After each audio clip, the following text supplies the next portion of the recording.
Welcome to the first advanced skills summary video of 3, where I take you for a ride and you see from a first-person perspective how these tricks and skills are executed. I'm going to go over in this specific video with you on controlling your speed in the air, how to ride tall and steep jumps, technical jumping and style, how to wall ride, and maximizing that speed and flow on the trail. Here's the first jump trail of many. Let's jump right into it. I'm coming in, I got a little step down jump here, and then I'm straight into a big boosty jump. As you can see on tall steep jumps like this, you really want to open up your body, allow yourself to stretch out and have room for movement in the air, because I'm about to crack a big tabletop here off the jump. Right there at the peak, you can see it. Let's look at that again from top to bottom. There we go in real time. Okay, into another big setup jump, and then there's one more steep jump. So keep in mind what my body's doing on this last jump. See, I really opened up, and then I had the ability to take off my hands in the air because I had a nice, strong, balanced center of gravity there. Okay, now I'm jumping into this other trail here. You can see that it's kind of flat. So it's a little pedally, but I'm trying to maximize that speed and flow on the trail. I don't want to be pedaling, so I'm entering high in those corners, exiting low, using those pumping and popping skills to get over all those little rollers and jumps like this. I'm coming into a step up, it's hard to clear. Trying to land in a manual, didn't quite make it. And that's kind of part of developing your style, is figuring out those little balance points on the bike and what works. It's a constant evolution of progression. I'm always still learning different ways to balance on my bike.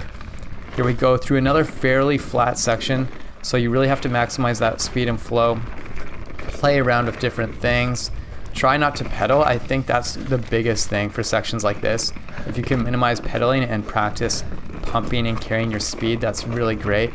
And we have some really technical features coming up. And part of this is the mental aspect. So as I'm getting ready for this big steep section that's about to come into a wall ride, I'm kind of setting up and imagining myself doing it before I even get to it. And we're gonna get to it in about 10 seconds here. Before we do though, I want you to look at what's ahead of us here. We have some really steep, rocky sections of trail. I'm gonna come up on an exposed bank here. I'm gonna take the inside line because it's a little more straight on, and you'll see that it comes into a big wood feature. So here we go. I'm edging it here onto the wood feature, coming around the corner, looking far ahead and setting up for that wall ride. Here we come for the wall ride. I'm gonna freeze frame here, and you can see I'm coming on it pretty straight up, not at too much of an angle, because I really wanna hit it and bounce right off. You can see right here, I've really popped off it. I didn't allow myself just to roll off.